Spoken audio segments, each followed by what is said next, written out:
emang dari kecil aku udah nyampein mimpi aku gitu loh. Bener-bener sebelum aku TK malah kayak masih 3 tahunan mungkin aku udah bilang, "Ma, aku mau keluar negeri, aku mau keluar negeri." Aku kan secara finansial tuh kurang ya keluarga aku. Jadi mereka kayak ngeremehin mimpi-mimpi aku lah gitu, kayak nggak tahu diri, mimpi ketinggian gitu. Nggak sadar diri itu nyakitin banget. Apalagi ibu kan cuma tukang nasi uduk, makanya orang-orang tuh pada bilang, "Ih, mana bisa anak tukang nasi uduk keluar negeri gitu. Mimpi banget sih lo," gitu. Emang salah gitu orang yang secara finansial kurang punya mimpi gitu loh. Iya. Ya tapi aku udah buktiin sekarang. Aku udah dapet tiket. Yes.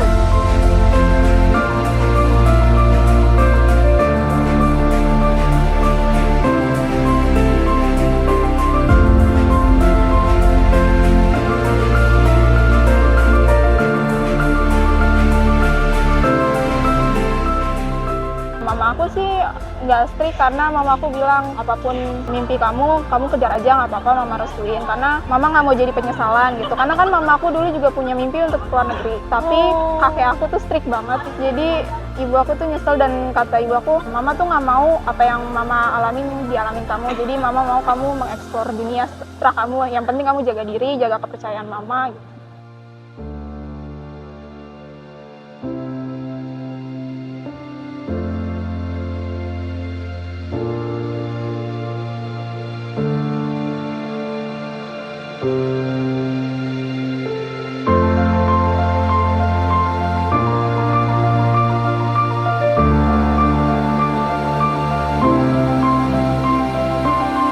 Ya udahlah, kalau ada orang yang mau ngejulit biarin aja gitu.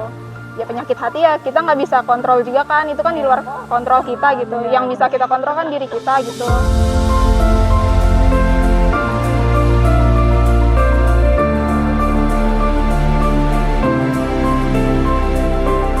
Kita nyikapinnya ya positif aja sih, kayak ya udahlah, yang penting gue fokus jalanin apa yang harus gue jalanin. Aku selalu bilang ke diri aku, udah jalanin aja, semuanya bakal berlalu. Segala prosesnya udah jalanin aja, nurut aja, nggak usah gimana-gimana, ngeluh nggak apa-apa, wajar, manusiawi. Cuman tetap konsisten gitu. Takut sih pasti ya, cuman inget-inget lagi sih goals yang kita punya, terus jalanin aja lah gitu. Pasti ada jalannya lah, segala kesulitan pasti ada jalannya nanti gitu. Aku mau terima kasih yang pertama pastinya ke Tuhan yang udah kayak menyediakan jalan lah gitu. Terus ke mama aku, karena mama aku udah ngizinin aku, mendukung, support mimpi-mimpi aku dalam segala hal lah gitu, bantu aku juga gitu untuk persiapan ini gitu. Ya pokoknya mama aku. Terus untuk diri aku juga yang udah mau konsisten berjuang, nggak mau nyerah gitu.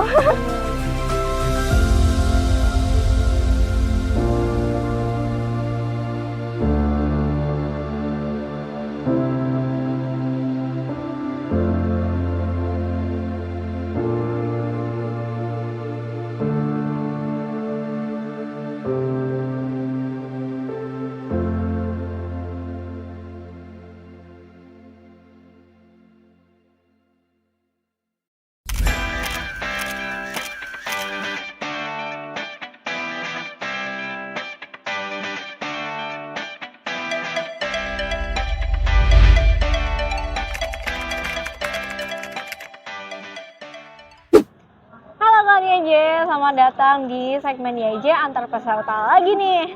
Nah, tadi kita udah bahas nih di depan kalau misalkan kita bakal mengantarkan salah satu peserta YJ yang jalannya itu dibilang cukup mulus lah ya gitu. Nah, apa sih kiat-kiatnya? Kita tanyain langsung sama Kak Jose. Mulai dari mana nih? Ya, mungkin bisa disapa dulu kalau YJ-nya Kak. Bisa nama, asal, dan programnya ikut apa? Aku ya? Ya. Halo kawan YJ, aku Josephine Leticia. Aku dari Jakarta. Aku ikut program au pair eksklusif periode Juli 2022. Periode Juli, berarti kan proses sekitar 3-4 bulan ya? Iya. Lumayan cepet ya. Terus Kak Jose tadi gimana nih persiapan buat ke Jerman ya nih? Persiapan apa nih, packing atau Packingnya apa nih? Kalau packing sih ya keluarin masukin ke koper gitu loh, jadi bingung gitu mau masukin yang mana, akhirnya keluarin lagi kayak gitu sih.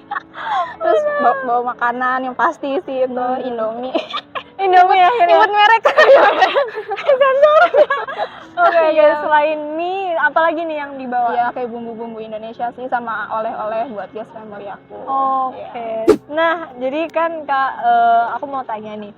Kan kalau misalkan di proses untuk ke Jerman itu kan biasanya ada belajar, ujian, terus cari guest family, visa, bener deh, cari guest family atau stella gitu kan, atau trip, terus visa.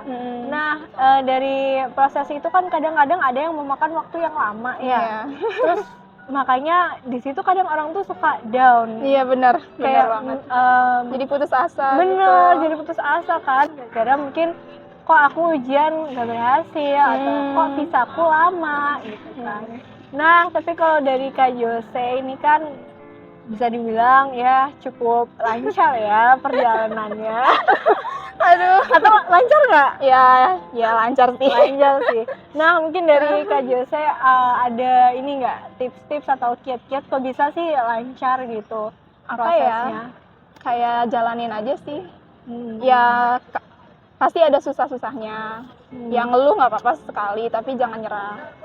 Oke, susahnya jalanin aja guys. Tapi susahnya apa sih emangnya Kak? Kalau dari Kak Jose rasain gitu.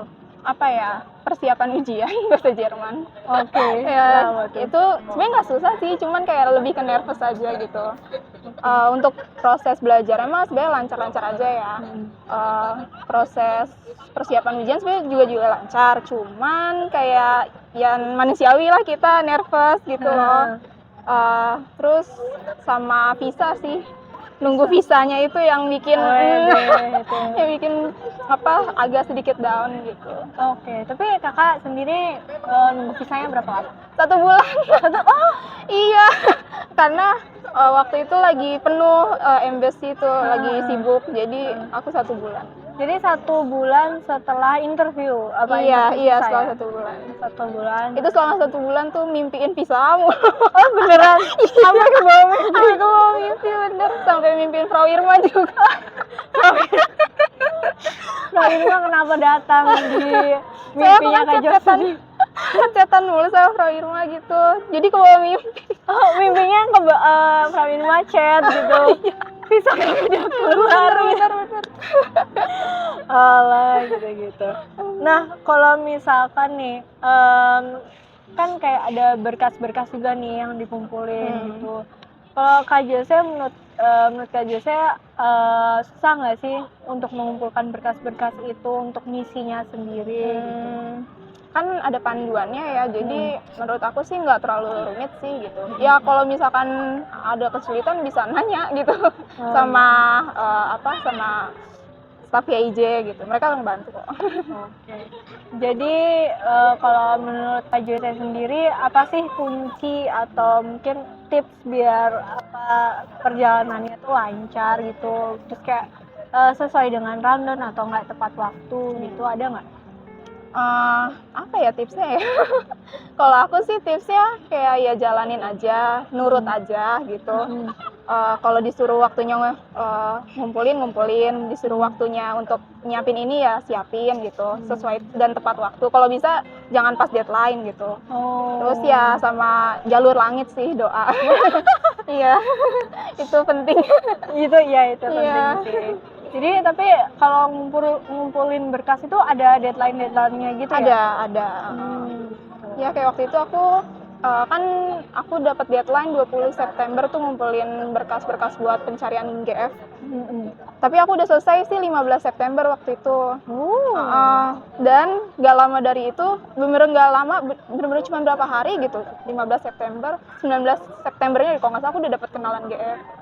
Jadi sebelum hari. Iya, terus ya 20 Septembernya aku kenalan video call gitu. Terus langsung dia langsung suka sama aku. Oh gitu? Iya, jadi makanya aku cepat. Tapi dari Kak Jose-nya sendiri juga langsung ngerasa serak. Iya, aku emang kan pertama ngelihat profil si keluarga ini aku kayak, aku suka deh sama keluarga ini gitu. Terus aku kayak ya udah deh coba aja video call gitu. Nah terus pas video call ya aku makin kayak makin semangat gitu. Soalnya mereka tuh welcome banget, warm banget lah orangnya gitu. Terus ya sebenarnya aku juga dapat ini sih 2 tawaran GF sebelum itu, detik-detik sebelum aku mau video call sama si GF ini udah dapet tawaran. Cuman aku udah terlanjur udah tertarik banget sama yang pertamanya, jadi aku pilihan pertama langsung deal gitu. Dan akhirnya langsung Ya, dan emang baik banget sih. Oh gitu.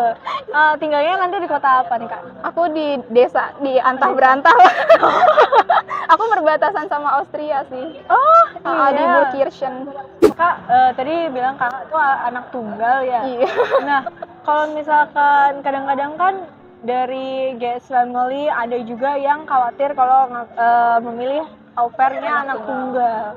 Karena menurut mereka kan kadang-kadang anak tunggal itu berarti belum punya pengalaman kan, karena kayak mereka kebiasaan untuk ya tinggal di rumah sendiri gitu kan.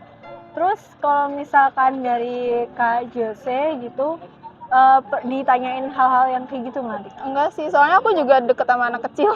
Aku banyak sepupu, jadi aku waktu pemberkasan juga banyak banget foto-foto sama sepupu kan. Jadi ya mereka juga GF aku juga kayak yakin, ih kamu hangat ya sama anak kecil gitu. Gitu. Iya, jadi lebih ke apa sih namanya karena ada pengalaman sama sepupu akhirnya mereka benar. Gitu. Oke deh. Nah Kak Jo, aku mau tanya nih tadi kalau misalkan minta restu sama orang tua gimana nih Kak? Kan karena anak tunggal ya pasti tahu sendiri kalau misalkan kita pergi berarti kan orang tua sendiri di rumah gitu. Terus kadang-kadang kalau anak tunggal tuh susah minta izinnya sama orang tua gitu. Kayak misalkan nih mau pergi aja gitu, kadang pernah nggak sih Kak kayak harus beres-beres rumah dulu biar didapetin izin gitu? Kalau aku sih ya itu juga kadang sih. Tapi kan anak tunggal mana suaranya.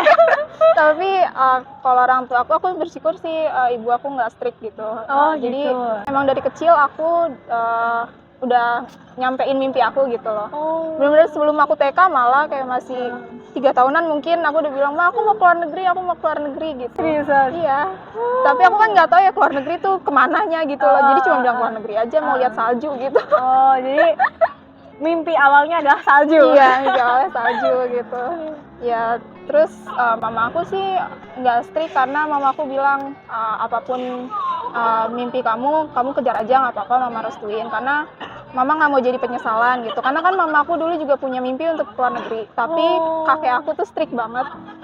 Jadi ibu aku tuh nyesel dan kata ibu aku, mama tuh nggak mau apa yang mama alamin dialamin kamu. Jadi mama mau kamu mengeksplor dunia setelah kamu. Yang penting kamu jaga diri, jaga kepercayaan mama gitu. Oke, jadi mama nggak pengen kayak Kak Jose punya penyesalan yang sama ya kayak mama. Iya. Wah, itu keren sih. Tapi kalau misalkan dari orang saudara, orang tua segala macam, ada nggak kayak penolakan gitu dari mereka? Pasti dong. Kalau ngomong ngapain ke luar negeri? Pasti dong.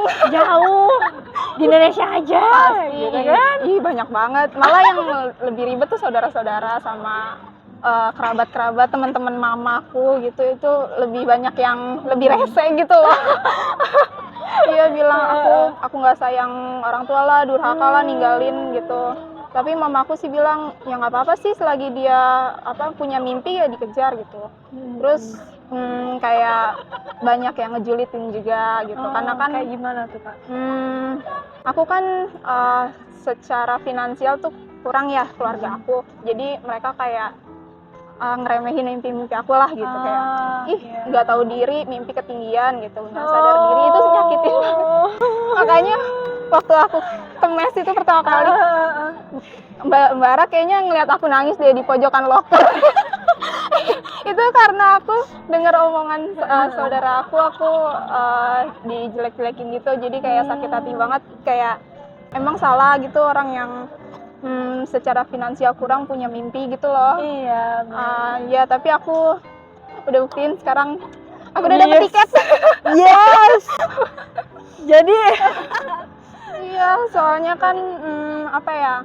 eh, Kalau dari orang tua aku kan mereka cara pekerjaan juga kurang ya. Apalagi ibu kan cuman tukang nasi uduk, maka cuman apa? Orang-orang tuh pada bilang, ih mana bisa anak tukang nasi uduk keluar negeri gitu, mimpi banget sih lu gitu. Kadang nyakitin sih, cuman ya aku anggap bercanda aja gitu kan. Dalam hati mah kayak liatin lo, gue buktiin nanti gitu. Asik. Aduh malu. Nggak apa-apa, tapi karena pasti nih kawan YJ semua tuh pada relate kan, kayak misalkan teman, saudara, tetangga gitu kan. Bener. Banyak banget yang kayak nggak percaya atau menganggap kita tuh punya mimpi yang ketinggian gitu hanya karena status ekonomi gitu. Betul. Padahal kan ya semua tuh juga bisa diusahakan, ada jalannya juga gitu. Dan nggak semuanya tuh apa ya, kayak mustahil gitu loh. Kalau misalkan ada keinginan juga pasti ada jalan gitu kan Kak. Selagi konsisten dan komitmen untuk ngejar mimpi itu sih. Nah bener banget gitu, cari-cari informasi karena jalur buat ke luar negeri itu banyak banget. Dan jangan menyerah. Aku sih terus apa ya, kayak ya udah, yang namanya mau ke puncak gunung ya itu pasti kan anginnya kenceng lah gitu lah, ibarat itu kayak angin aja gitu, yang kayak apa ya, kayak tantangan aja sih gitu. Ya udah biarin aja orang mau ngomong apa, yang penting aku bisa buktiin gitu, kayak gitu sih. Dan kalau lagi down tuh kayak udah putus asa, apalagi kayak waktu pas nungguin visa itu kan cukup putus asa ya. Itu aku sih kayak lebih inget lagi ke goals aku sih, kayak ini gue udah sampai sini, jangan sia-siain gitu ya, gue harus mencapai ke goals gue gitu. Udah tinggal satu langkah lagi gitu. Iya betul sih, kan udah visa kan ya. Iya, kayak ya udahlah, kalau ada orang yang mau ngejulit biarin aja gitu. Ya penyakit hati ya kita nggak bisa kontrol juga kan, itu kan di luar kontrol kita gitu. Yang bisa kita kontrol kan diri kita gitu. Ya kita nyikapinnya ya positif aja sih, kayak ya udahlah, yang penting gue fokus jalanin apa yang harus gue jalanin gitu. Wah itu bener sih. Terus kalau misalkan dari kakak sendiri, siapa sih yang menurut kakak biggest support system gitu? Mama aku sih. Pasti mama aku, soalnya dari kecil dia dukung mimpi aku, dia juga apa ya, bantu aku juga gitu untuk persiapan ini gitu. Ya pokoknya mama aku superhero aku. Mama gitu. Oke deh. Nah kan Kak ada yang sulit juga nih untuk minta izin sama orang tua, minta restu ke luar negeri gitu kan, terutama perempuan Benar. ya kan. Itu karena ya banyak lah kekhawatiran kalau misalkan jadi perempuan. Nah kalau dari kakak sendiri gimana sih cara meyakinkan orang tua gitu, mungkin ada tipsnya buat kawan YJ semua nih?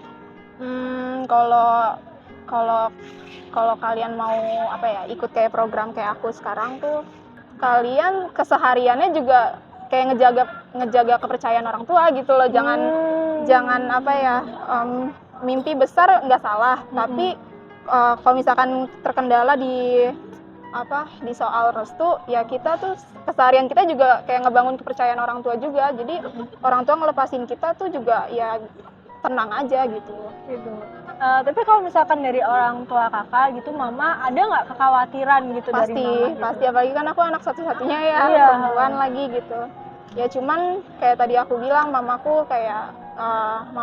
bilang kayak mama ngurungin ego mama, mama mau mimpi anak mama tercapai supaya nggak jadi penyesalan kayak mama gitu. Mama jadi ngembeng nih. Terus apa sih yang bikin Kak Jessa itu masih bisa kayak aku mau ke luar negeri? Selalu keingetan sama mimpi masa kecil sih. Itu selalu ada di belakang kepalaku lah ya, kayak gitulah. Jadi kalau aku ngelihat ada peluang, pasti aku langsung cari tentang untuk luar negeri gimana gitu. Tapi awalnya masih kakak buat nyari beasiswa Iya. tapi ketemu program Iya, lain iya. gitu, ketemu YIJ gitu Iya. akhirnya gitu Iya. berangkatnya. heeh. Oke deh. Nah, terus kalau pertimbangan Kak Jose sendiri, kenapa milihnya au pair gitu, Kak? Karena aku berpikir aku butuh adaptasi dulu ya sama budaya di sana. Aku sebenarnya pengen lanjut yang lain juga kan setelah au pair. Cuman aku berpikir untuk langsung terjun kalau misalkan ke dunia kerja di sana, aku kayak mungkin culture shock aku bakal lebih banyak ya, lebih besar juga. Jadi aku pikir aku pengenalan budaya dulu, perdalam bahasa dulu, nanti pas masa au pairku, terus baru aku cari peluang untuk cari program lain nanti di sana. Nah, kan Kak Jose kan udah lulus S1 ya, gitu. Kan biasanya kalau orang-orang lulus S1 kan fresh graduate nyarinya kerja, gitu kan. Nyarinya kerja, nyari lowongan yang Iya. macam-macam. Nah, terus pernah nggak sih Kak Jose kepikiran kayak aku udah kuliah nih, sayang nggak sih kuliahnya gitu kalau aku ikut program pertukaran budaya atau homestay gitu? Enggak sih, karena apa ya, banyak juga sih ilmu-ilmu yang aku dapat di masa-masa kuliah. Kan nggak cuman apa ya, kuliah tuh nggak cuman buat dapat kerja gitu, pasti ada ilmu apa ya bahasanya ya, pokoknya kayak ada ilmu yang bisa kita dapetin untuk kehidupan sehari-hari kita gitu. Jadi aku nggak nyesel sih. Tapi kenapa nggak milih kerja dulu di Indonesia? Aku lihat peluang-peluangnya dan segala apa ya, kayak fasilitas yang didapat yang di luar negeri itu lebih memadai lah. Oke deh. Tapi kalau misalkan dari program au pair sendiri, menurut kakak tuh apa sih yang bakal kakak dapetin di au pair ini? Pengenalan budaya di Jerman pastinya. Aku bisa memperdalam bahasa juga. Terus aku bisa ngelihat cara parenting orang-orang Jerman tuh gimana gitu. Karena ya bener-bener. Nah, motivasi aku ikut au pair juga, aku pengen belajar parenting kan. Ya penting juga lah guys, buat nanti suatu saat masa depan kita gitu, untuk belajar parenting bagus lah gitu. Ya jadi aku motivasi itu sih. Oke. Terus kalau menurut kakak worth it nggak sih ikut program au pair gitu? Worth it sih. Kenapa tuh, Kak? Ya itu, kamu bisa tinggal stay di negara orang di Jerman itu selama 1 tahun. Kamu kayak bisa belajar budayanya, bisa belajar bahasanya secara gratis gitu, kayak worth it lah gitu. Kamu bisa punya banyak teman nanti kan, teman-teman internasional gitu. Berarti menurut kakak ke Jerman ini pilihan yang tepat atau bukan? Ya, tepat. Pilihan yang tepat. Ya. Mantap. Terus kalau dari Kak Jesse sendiri gimana nih perasaannya sekarang udah mau berangkat, terus tapi di luar pertama kali naik pesawat ya? Iya, pertama kali banget. Ya, gimana perasaannya selain itu tuh? Deg-degan aja sih. Deg-degan aja. Deg-degan, takut hilang aja sih pas transit. Udah itu aja sih aku. Deg-degannya karena itu. Ya, juga buat kalian aja yang mungkin deg-degan juga nih, mungkin bingung gitu di bandara harus kemana gitu, bisa banget untuk kalau misalkan kalian udah masuk ya, maksudnya buat peserta, maksudnya kalian bisa banget buat minta dianterin sama YIJ gitu, jadi jangan khawatir. Oke deh. Nah, Kak Jesse, tiap orang kan punya tipe belajar yang beda-beda ya, Kak. Iya. Gitu. Kalau misalkan Kak Jose itu kayak gimana sih tipe belajarnya? Karena aku juga sempat dengar dari Frau Cynthia nih. Kak Jose. Kak Jose itu kalau misalkan pulang kelas itu tuh langsung belajar lagi gitu. Di saat ya yang mungkin yang lain istirahat dulu ya, jajan dulu segala macam. Tapi Kak Jose itu langsung belajar lagi gitu. Jadi kayak tipe belajar Kak Jose itu kayak gimana sih sebenarnya? Aku sih kalau pas di mes ya, aku selagi di hari itu dapat suatu materi, aku perdalam lagi sampai aku ngerti gitu loh. Jadi kalau misalkan aku tunda-tunda, takutnya udah buyar duluan gitu. Takutnya kayak gampang ke distract sama hal lain. Jadi ya selagi masih ada tenaga, secara mental masih kuat, ya udahlah lanjut aja gitu. Oke. Tapi kan kalau di IJ kan sistemnya nih cukup intensif ya, satu Benar. bab 1 hari Betul. gitu. Nah, banyak nih kayaknya peserta IJ yang nangis dalam proses belajarnya gitu. Kalau Kak Jose sendiri pernah nggak sih nangis gara-gara? Enggak, kalau gara-gara belajar enggak sih. Oh enggak, enjoy ya? Enjoy sih. Cuman ya kadang ada stres-stresnya juga sih, kayak ih susah banget sih ngapalinnya gitu loh. Karena kan aku hafalan mulu ya sama Prof Cynthia 15 kosakata setiap hari. Tapi itu ngebantu sih. Malah kita tuh bisa belajar bahasa Jermannya lebih dalam lagi. Kosakatanya gitu. lebih kaya lagi. Dan kayaknya penting banget juga nggak sih kalau misalkan kita tuh nyari tuh nggak cuman yang ada di buku gitu. Jadi kan kalau di buku kan ada tema-temanya Iya, Kak. benar. Nah, kita tuh kayak harus lebih explore lagi betul. kosakatanya gitu. Kalau Kak Jose nih, spill dong nilainya berapa Kak? Aduh, malu. Nggak terlalu gede kok. Nggak terlalu gede. Tapi aku dengar katanya Kak Jose suka ngajarin temen juga ya. Iya sih, nggak sering banget sih. Cuman ya kalau temen lagi kesusahan ya aku bantu. Selagi sambil ini sih ngasah kemampuan kita juga. Oke. Jadi gimana Kak nilainya? 85. Kecil itu tahu. Tapi kan itu lumayan lah. Iya Maksudnya sih. dia itu 85 di antara 100 kan. Iya. 85 tuh buat bahasa Jerman tuh udah ya lumayan gitu kan. Intinya Udah pas bagus lagi lah. aku sih gugup waktu itu pas lagi ujian. Kenapa Kak? Iya, gugup soalnya pengujinya agak mengecoh gitu. Oh Apalagi iya. pas speaking, pas sprechen-nya itu loh. Pasti sih karena ya memang skill yang ini banget kan, sprechen tuh dibutuhin banget kan. Iya, benar-benar. Tapi kalau menurut kakak dari modul itu 4 modul mana yang paling susah? Apa ya?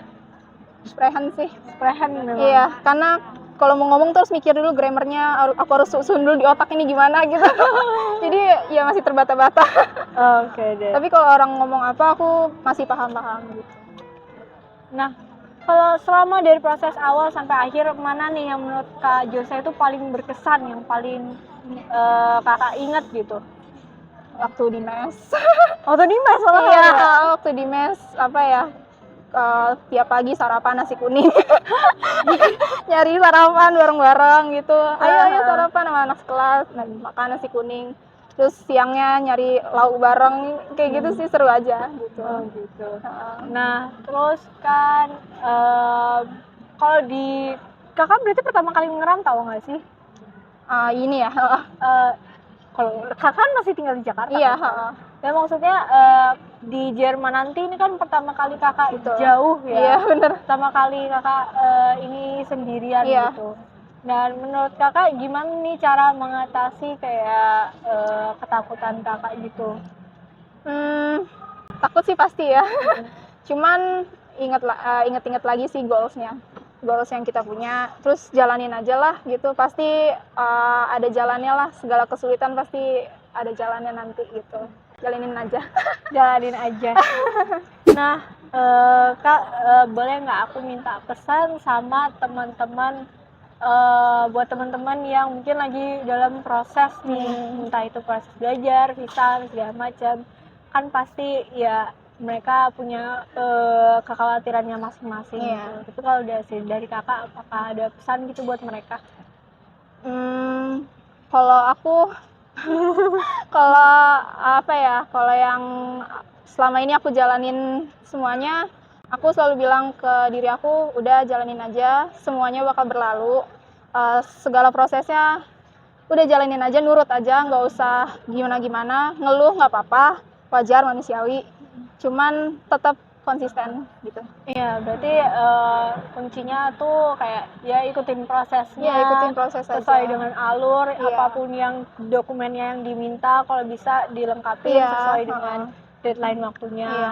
Fokus juga. Benar. Karena kan kita di sini juga untuk masuk itu kan juga nggak mudah gitu kan. Prosesnya untuk ke Jerman itu nggak mudah. Jadi kita harus fokus dengan tujuan kita. Belajar ya belajar gitu, jangan terus kemana-mana dulu nih. Benar-benar.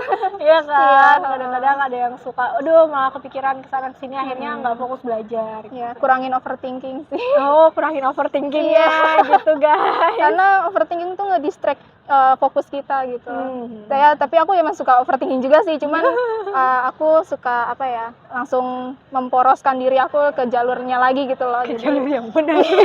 iya, jadi udah jangan overthinking mulu gitu. Semua pasti bakal berlalu. Oke, fokus, jalanin aja dulu dan yang pasti konsisten. Iya, konsisten. Oke deh. Terus Kak mau say thank you buat siapa aja nih yang mungkin yang terlibat dalam proses Kakak selama ini gitu. Aku mau terima kasih yang pertama pastinya ke Tuhan yang udah apa ya, kayak menyediakan jalan lah gitu. Terus ke mama aku karena mama aku udah apa ya, ngizinin aku, mendukung support mimpi-mimpi aku dalam segala hal lah gitu.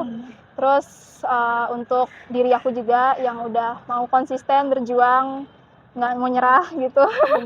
Terus sama pastinya tim YIJ udah menyediakan jalan untuk aku juga, apa ya, mempermudah segala prosesnya, ngebantu aku. Terus juga untuk Mbak Ara dan tim kreatif yang udah nganterin aku ke bandara. Iya. Iya. Terus sama teman-teman aku dan keluarga aku yang lainnya untuk dukungan doa dan support. Makasih. Iya. Dan buat kawan YJ semua, jadi kayak dari cerita Kak Jose ini juga kayak akhirnya ya bisa membuktikan gitu loh, bisa kayak walaupun awalnya tadi ditentang sama teman-temannya, sama keluarga gitu, sama tetangga, tapi membuktikan kalau Kak Jose itu akhirnya bisa gitu kan. Dan memang sulit sih, mungkin apalagi soal ekonomi ya, tapi ternyata ya status ekonomi pun juga nggak membuktikan kalau kita tuh nggak bisa ke luar negeri gitu. Masih tetap ada jalannya kalau misalkan kalian cari dan kalian berusaha. Iya. Kalau aku suka bilang gini sih Kak, jalan akan terbuka bagi yang berusaha. Iya, gitu. betul. Iya, betul. Iya. Oke deh Kak YJ, makasih banget ya Iya, Kak. Ini aku kayaknya juga makasih. udah ini kayak kita udah dikasih waktu sebanyak ini buat ngobrol sama Kak Jose sebelum berangkat gitu kan. Terus semoga mungkin video ini juga bisa jadi inspirasi bareng buat kawan YJ semua dan juga buat orang tua, buat Kak Jose kalau misalkan kangen. Iya. Kan orang tuanya nanti kalau kangen bisa nonton videonya. Iya sih, bener. Iya, ya udah makasih ya Kak Iya, Jose. makasih juga Makasih ya udah banyak. anterin aku. Oke. Nah, kalau YJ kalau gitu kita bakal ketemu lagi di segmen YJ Antar Pesta lainnya. Cheers.